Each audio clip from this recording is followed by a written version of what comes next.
CBS News Justice reporter Paula Reed is joining us now with the latest from Washington. Okay, break this down for us, Paula. What are your sources telling us about this plan and this search for lawyers? Right now, the plan is in its infancy. The first thing they need to do is find a team of lawyers. So here they've sent out a hiring notice looking for anyone willing to work on this particular project. So right now it's in its beta stage. Now, as I understand it, there was a Supreme Court case. It was Abigail Fisher versus the University of Texas. It wound its way up to the Supreme Court, and I believe she did not win. So how would lawyers be building a case against affirmative action? Well, with Ms. Fisher specifically, she was arguing, she was a white student applying to the University of Texas. She argued that she was at a disadvantage because the universities took race into consideration in their admissions. But the Supreme Court ultimately held that yes, universities, colleges, they can use race as one factor when determining admission. So in order to build a case to prove intentional race-based discrimination, which is the objective of this team, they would have to show that there was a quota or it was used as something more than just one factor in evaluating a candidate. Interesting. So why do you suppose this issue, because there are many issues, why has this issue made it to the forefront of the Department of Justice? Well, this will resonate with a lot of Trump and Sessions supporters. This is a theory that has prevailed in a lot of conservative circles. They argue that if someone is getting an advantage because of their race, that someone therefore must be disadvantaged or harmed. So this is something that will resonate with certain people, and it's part of this overall shift within the Civil Rights Department, specifically from the Obama Justice Department to the Sessions Justice Department. So that's what supporters might be saying. What about critics? Well, a lot of critics have said, look, there are a lot of issues that you could apply civil rights resources to, specifically police use of force. That is something that was really a priority under the Obama Justice Department with Attorney Generals Holder and Lynch. But here under the Sessions Justice Department, they've really rolled back a lot of their oversight of police use of force. And over the weekend, we even saw a break within their own ranks. The head of the DEA came out and criticized the president for his remarks. They say it was a joke, but his remarks seeming to almost encourage police use of force. So I think a lot of people, the critics, are really questioning the priorities of Attorney General Sessions. So then where do we go from here? What are the next steps for the Justice Department moving forward? First of all, they have to find a team of lawyers, and then that team of lawyers is going to have to find plaintiffs. They're going to have to find people who have actually been harmed. That is the most difficult part of getting a case like this working through the courts, is you need to find your quote-unquote victim.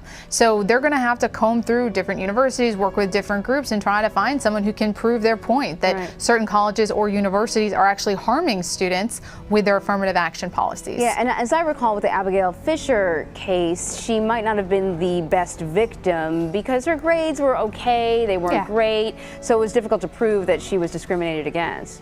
Exactly. Her case was good enough to make it all the way to the Supreme Court twice, if I recall, but ultimately she was not enough to prevail or to turn. It was a squeaker of a case, but it was not enough to turn the Supreme Court away from allowing universities to use race as one factor in the admissions process. That's all very interesting. Paula Reed, thanks for explaining it to us.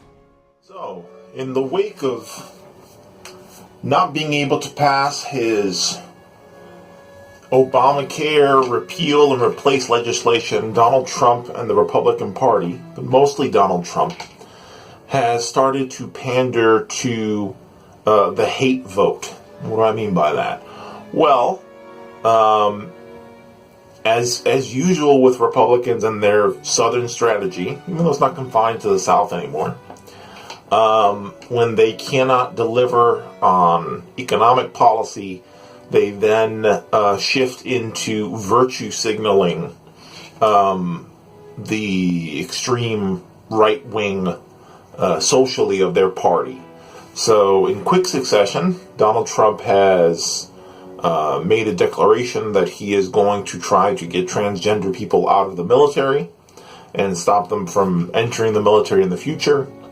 He has made noises about further draconian immigration policy getting passed. And most important to this video, he has, and probably most egregious in terms of him just straight up pandering the white genocide narrative, is this new shift in his Justice Department towards examining whether or not affirmative action programs are discriminating against white people. There's a long history to affirmative action, from it having been passed in hiring practices within the Lyndon Baines Johnson administration, to later being challenged in the Supreme Court, and initially losing the ability to implement racial quotas. There was a test case in California, I think it was Proposition 209, where in 1996 they passed. I have a lot of family in Sacramento, and I think I was about 15 when that proposition fell. But I remember it being a big deal when that finally passed. It was extremely cynical, because it was just like this. It was passed. It's always whenever people try to fuck with affirmative action, they always wrap it in.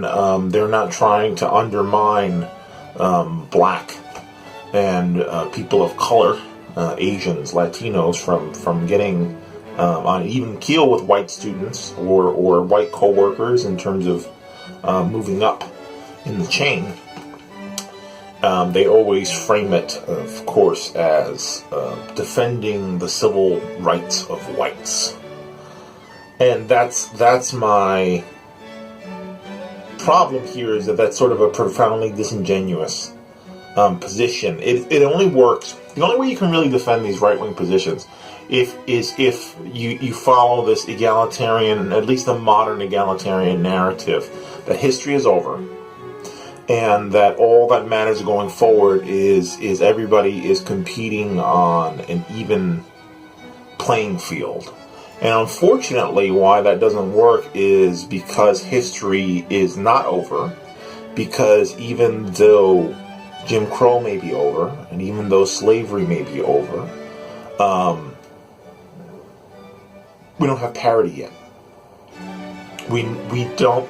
Here's the thing with egalitarians. Number one, they're against reparations, which is the only, and I'm not just talking about slavery reparations, I'm talking about general reparations within society to compensate for the many decades and over 2 centuries of advantage that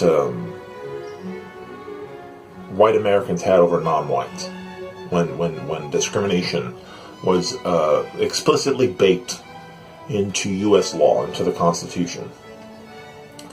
So they don't want reparations, but they want everyone to be treated equally, even though all that's happened is a pro forma declaration of equality from the Emancipation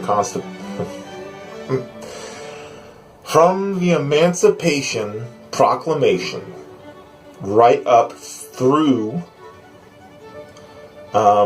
the 1964 Civil Rights Act. You got about 100 years of pro forma liberation for non-white Americans, and you don't really have substantial redistribution of wealth, because the what's really divorced from all the details of affirmative action and equality of outcome is where you end up in life has a great deal to do with where you start.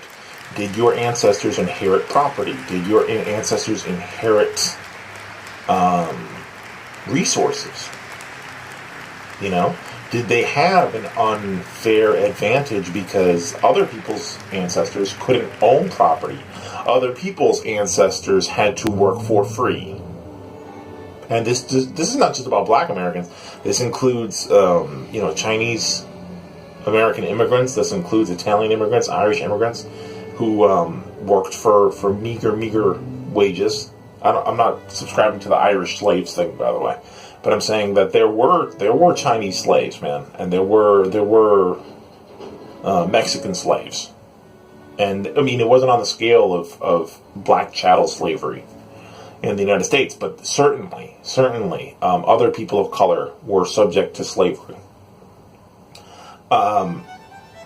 So, where you start generational wealth, and many, many years of, again, so many colleges in particular do legacy admissions, and if black people were not allowed to attend your university for 200 years, there needs to be some kind of, this is very particular to Ivy League schools too, there needs to be some kind of balancing force, and I think that's where affirmative action has value. Proposition 209, going back to Proposition 209. What's interesting about Proposition 209, and you can look it up online, is the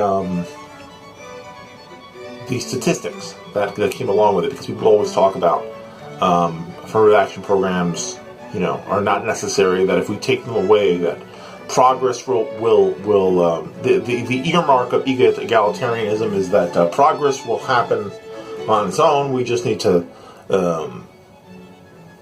let it happen. That people will advance. This is like this capitalist appeal to nature fallacy of, like, if we just don't do anything, equality will basically happen because people are inherently good, and capitalism is an inherently meritocratic system, which is not accurate. It's complete horseshit.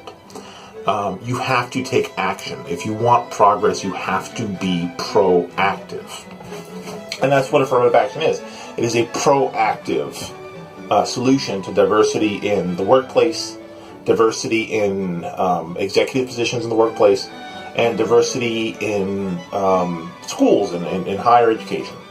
And the Supreme Court upheld less than 2 years ago factoring in race, not specifically racial quotas, but that universities could factor in race in admissions. Admissions, for example, like in 1996 when Prop 209 passed in California, the rate of admission for black students to California universities plummeted. Not only did it plummet, but it actually did not go back to 1996 levels until 2010. So what you have here is a skewed system that, if you leave alone, will give favor to white students who, because of legacy resources, will have access to better education, because they will live in better neighborhoods, because those neighborhoods' real estate taxes usually fund the public schools in those neighborhoods, so they have more teaching resources.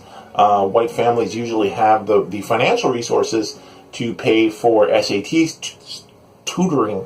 So the meritocracy myth, this is the egalitarian ideologue. This is the danger of the egalitarian ideologue, is that they are willing to make other people suffer in order to uphold the myth, to pray to the god of meritocracy. And as an atheist, rational skeptic, I don't subscribe to cults.